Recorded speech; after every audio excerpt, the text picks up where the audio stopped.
Morning, আশা করি সবাই ভালো আছো, সুস্থ আছো। আমি প্রিয়াঙ্কা চলে এসেছি আবার একটা নতুন দিনের ব্লগ নিয়ে। আজ হলো 16ই অক্টোবর আর আজ হলো লক্ষ্মী পুজো, কোজাগরি লক্ষ্মী পুজো। তো এখানে মা সকাল সকাল স্নান টান করে এসে রান্নাঘর পরিষ্কার করে এখন শুরু করে দিয়েছে ভোগের রান্না। আজকেও আমার অফিস আছে, কিন্তু আজকে আমি আর অফিস যাইনি, ওয়ার্ক ফ্রম হোম করছি। কেননা এই উপোসের মধ্যে যদি আমি এখন অফিস যাওয়া আসা করি তাহলে শরীরটা আরও বেশি ক্লান্ত হয়ে পড়বে। তাই জন্য মা বললো, তুই যখন উপোসই করছিস তাহলে ওয়ার্ক ফ্রম হোমই কর আজকে আর অফিস যাওয়ার দরকার নেই। এমনিও এখানে না দুদিন ধরে ভীষণ বৃষ্টি হচ্ছে, তাই জন্য মোস্টলি আমরা এমপ্লয়িরা ওয়ার্ক ফ্রম হোমই আজকে নিয়েছি। কেন এত বেশি বৃষ্টিতে ব্যাঙ্গালোরের অবস্থা ভীষণ খারাপ। তো মা আজকে প্রথমে যেটা দিয়ে শুরু করে দিয়েছে সেটা হচ্ছে পায়েস। একদিকে মা বসিয়ে দিয়েছে পায়েস আর একদিকে মা ভাজাভুজিগুলো করতে বসিয়ে দিয়েছে। 5 রকমের যে ভাজা হয়, তো ভাজাগুলি তো করতে অনেক বেশি টাইম লাগে, তাই জন্য মা বলে একে একে ভাজাগুলো হতে থাকুক। আর এই যে এখানে চালের পায়েস হচ্ছে। মোটামুটি 12টার দিকে মা সব ভোগের রান্না শুরু করেছে। তার আগে এই ঘরটর পরিষ্কার, ঠাকুরের সব জায়গা পরিষ্কার, এইসবই মা করছিল। স্নান করে এসে এখন শুরু করে দিয়েছে ভোগের রান্না। আজকে আমরা সবাই উপোস, মানে বাবা, মা আর স্বাগতম, আমরা 4 জনই আজকে উপোস করে রয়েছি। তো মা আর বাবা এখানে ভোগের রান্না দেখছে আর আমি অফিসের কাজ করছি। তো অফিসের কাজের মাঝখানেই একটু টুকটুক করে এসে মায়ের রান্নাঘরে রান্না দেখে যাচ্ছি, আর এখানে একটু ঠাকুরের কাজের জোগাড় যন্ত্রীতে বাবাকে হেল্প করছি। বাবা ঠাকুরের দিকটা দেখছে আর মা ভোগের রান্নাটা। এই যে এখানে ঠাকুরের সব জামা কাপড় নতুন নতুন চলে এসেছে। এই জামাটা দেখো কি সুন্দর, আর এই একটা ব্লু কালারের আমি এনেছি এবারে ঘাগরা। আমার ঠাকুরদের ব্লু কালারের কোনো ড্রেস নেই, তাই এইবারে একটা ব্লু কালারের জামা এনেছি। আর তার সাথে এখানে একটা পার্পল কালারের ঘাগরা এনেছি। এখনও ডিসাইড করিনি কাকে কোনটা দেবো, তো সবার জন্য মোটামুটি আমি বেছে বেছে নিয়ে এসেছি। আর এই প্রিন্টটা আমার বেশ সুন্দর লেগেছিল, তাই এই রকম প্রিন্টের আমি 2 রকমের নিয়ে এসেছি। এই সাইজগুলো একটু ছোট ছোট দেখে এনেছি, কারণ এটা আমার ছোট যে লক্ষ্মী গণেশ রয়েছে তাদের জন্য। আর এই রকমই সেম প্রিন্টের একটু বড় সাইজের নিয়ে এসেছি, এটা নিয়ে এসেছি আমার গোপালের জন্য। আর এখানে আর একটা পার্পল কালারের এই ড্রেসটা আমার খুব সুন্দর লাগে। এই ঘাগরা আমি আগেও এনেছি, তো এই কালারটা আমি কখনো ল্যাভেন্ডার কালারটা পাইনি, তাই জন্য এইটা আজকে দেখতে পেয়ে এটাও নিয়ে এসেছি। এই যে এখানে আমার লক্ষ্মী দেখছো পড়ে রয়েছে, এই পিঙ্ক কালারের একটা লক্ষ্মীর কাছে রয়েছে, আর এইটা একটা পার্পল কালারের নিয়ে আসলাম। আর এটা ছাড়াও লক্ষ্মী পুজো জামা ছাড়াও আমরা ধানতেরাসের জামা কাপড়ও একদম নিয়ে চলে এসেছি।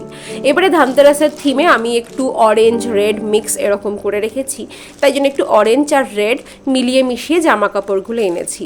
আমি মোটামুটি ঘাগরাই আনি সব ঠাকুরের, আমার তো আর ওরকম জামা পরানোর কোনো ঠাকুর নেই, তাই জন্য আমি মোটামুটি যা আনি সব কিছু ঘাগরা। তো অনেকগুলোই জামা চলে এসেছে, কিন্তু ধানতেরাসের আরও কিছু কিছু জিনিস আনা বাকি রয়েছে, সেগুলো আবার কালী পুজোর আগে গিয়ে কিনে নিয়ে আসবো। আমার আজকে অফিসের কাজ যা চলছে সেটা আমিই জানি।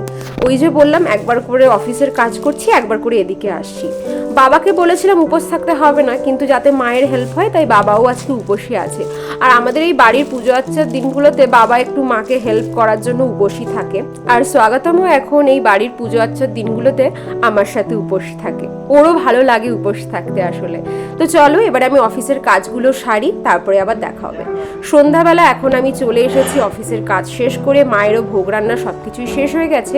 এখানে আমি বিকেল থেকে আলপনাটা দিয়ে নিয়েছি। তো আলপনাটা মোটামুটি এই শুকোলো জাস্ট।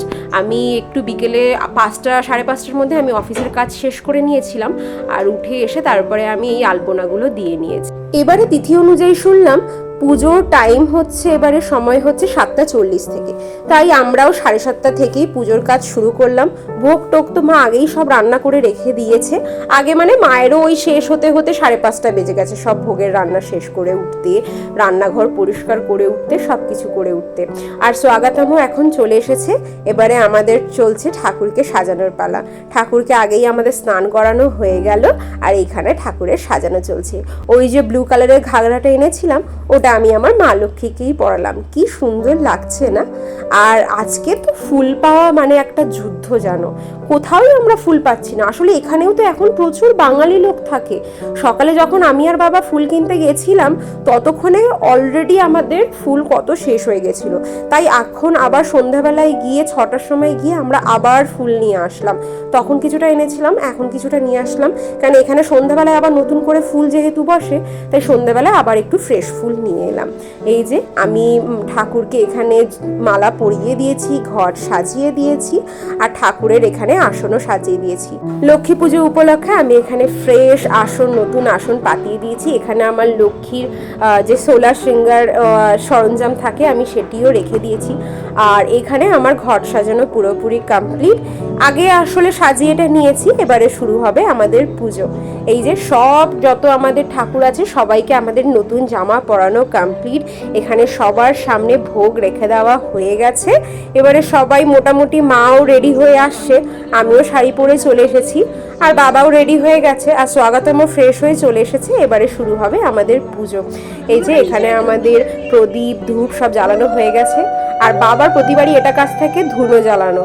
আর এখানে আমাদের শুরু হলো এখন পুজো।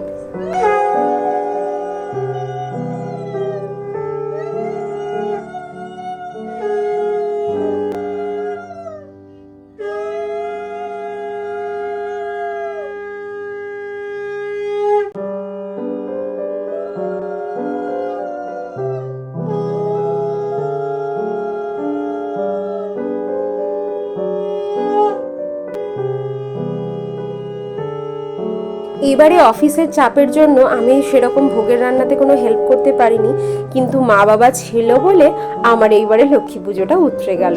আর ছোট করে হলেও খুব আনন্দ হয়েছে এবারে পুজোতে, কেননা বাবা মা সকলেই ছিল, আর সবাই মিলে থাকে একটা পুজোর সময়। যদি কেউ সবাই মিলে থাকে সেইটা যেন মজাই একটা আলাদা হয়, তাই না?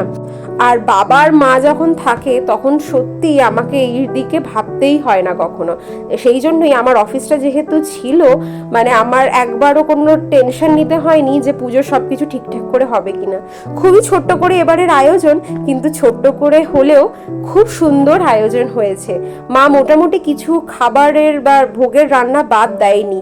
মোটামুটি যতটুকুনি লাগে মা সবটাই নিজের হাতে করার চেষ্টা করেছে। আসলে মা তো প্রতি বছরই নিজের ঠাকুরের জন্য মা তো বাড়িতে করেই, তাই জন্য মায়ের অতটা প্রবলেম হয় না। মায়ের কাছে এই জিনিসটা খুব ইজিলি মায়ের হয়ে যায়, ভোগ রান্না করা, এই সব ব্যাপারগুলো। তো সেই জন্য আমি আর অতটা টেনশনে ছিলামও না। আমি সেই জন্য আরাম করে অফিসের কাজও করতে পেরেছি। শুধু এই বাবার সাথে বাজারে যাওয়া, এই কাজগুলো আমি করেছিলাম। এই যে আমাদের ঠাকুরের পুজো শেষ হয়ে গেছে। এখানে সাজানো রয়েছে আমাদের ঠাকুরের, আমাদের যতটা কিছু করতে পেরেছি সেই রকম ভাবেই একটু ছোট্ট করে আয়োজন করে ভোগ সুন্দর করে একটু ছোট্ট করে আমরা লাইট দিয়েও সাজিয়ে রেখেছি। এই যে দেখিয়ে দিই এবারে কি হয়েছে। এবারে হয়েছে 5 রকমের মিষ্টি। এখানে তো তার সাথে আছে মিষ্টি দই। এখানে না খান্ডভি বলে একটা গুজরাটি মিষ্টি পাওয়া যায়, সেটিও আমি এনেছিলাম, ওটা একটু নোনতা বলে। এখানে মা নাড়ু বানিয়েছে। এখানে আছে খেজুর, আলুর দম, লুচি আছে, 5 রকমের ভাজা, মানে আলু ভাজা, ঢেঁড়স ভাজা, বেগুন ভাজা, মূলো ভাজা, তারপরে হচ্ছে বেগুন ভাজা, তাছাড়া আছে পাঁপড়, পায়েস, নৈবেদ্য, তাছাড়া আছে ছোলা ভেজানো, ছোলা মুগ ভেজানো আর কি যেটা বলে। 5 রকমের ফল কেটে রাখা আছে, সুজি আছে, আর তাছাড়া যেটা আছে সুজির মানে হালুয়া মতো করা রয়েছে। আর এখানে খই, মুড়ি মুড়কি, এখানে 5 রকমের সবজি দিয়ে, মানে যেটা ভুজি দেওয়া হয় চাল দিয়ে সেরকম, আর 5 রকমের গোটা ফল। খুবই ছোট্ট আয়োজন, কিন্তু খুব সুন্দর করে সব কিছু হয়ে গেছে। আর আমরা ঠিক একদম তিথিতেই পুজো শুরু করতে পেরেছি। এবারে আর খিচুড়িটা করা হলো না, কেননা আমি মাকে বললাম তুমি এমনি একা করছো, তোমাদেরকে আর এত কিছু করতে হবে না। তাই জন্য এবারে আর আমাদের লক্ষ্মী পুজোতে খিচুড়ি হলো না, এবারে লুচিই হলো। আর এই যে দেখো আমার সব ঠাকুর কি সুন্দর এখানে নতুন জামা পরে রয়েছে। ঠাকুর ঘর যদি সাজানো থাকে তার মাত্রাই যেন আলাদা বেড়ে যায়। এখানে তো আর আমার আলাদা করে কোনো ঠাকুর ঘর নেই, কিন্তু আমি যতটা চেষ্টা করি আমার ঠাকুরের আসনকে আমি সবসময় এরকম সুন্দর করে একটু ফুলে সাজিয়ে রাখার চেষ্টা করি। এই যে এখানে সব ঘরে সবাই পুজো শেষ করে সবাই বসে রয়েছে ঠাকুরের খাবার দিয়ে, আর বাবা এখানে পুরো ঘরে এখন ধুনো আরও ছড়িয়ে যাচ্ছে। আর এই যে এই হচ্ছিল আমাদের আলপনা। আলপনাটাও না সেরকমভাবে এবারে বড় করে আর দিতে পারিনি, কেননা যেহেতু আমি 5:30টার সময় কাজ শেষ হয়ে গেলেও মাঝে মধ্যে কাজে বসতে হচ্ছিল, সেই জন্য খুব বেশি আলপনা দিতে পারিনি। তো চলো, এখন পুজো শেষ হতে হতেই আমাদের বেজে গেল 10টা। এবারে আমরা খেতে বসবো। আর আজকেই আবার বাবা চলে যাবে। আজকে চলে যাবে মানে একটু পরেই বাবার ফ্লাইট আছে, মানে ভোরের ফ্লাইট। তো ভোরের ফ্লাইট মানে বাবাকে এখান থেকে বেরিয়ে যেতে হবে ওই 2:30টা থেকে 3টের মধ্যে। তাই জন্য আমরা এখন 11টার সময় সবাই বসে পড়েছি। আর কতক্ষণই বা বাবা থাকবে। তো বাবাকে বলেছিলাম খুব করে আর একটু কিছুদিন থেকে যাওয়ার জন্য, কেননা বাবার সাথে সেরকম আর কথাই বলা হয়ে উঠলো না। কিন্তু যাই হোক, বাবার অফিস আছে, বাবাকে তো যেতেই হবে। তো ভিডিওটাও এতটাই থাক। যদি ভিডিও ভালো লাগে একটা লাইক করে দিও, কমেন্টে অবশ্যই জানিও ভিডিও কেমন লাগছে। সবাই ভালো থেকো, সুস্থ থেকো, আর ভিডিও ভালো লাগলে একটা সাবস্ক্রাইব করে দিও। Thank you so much.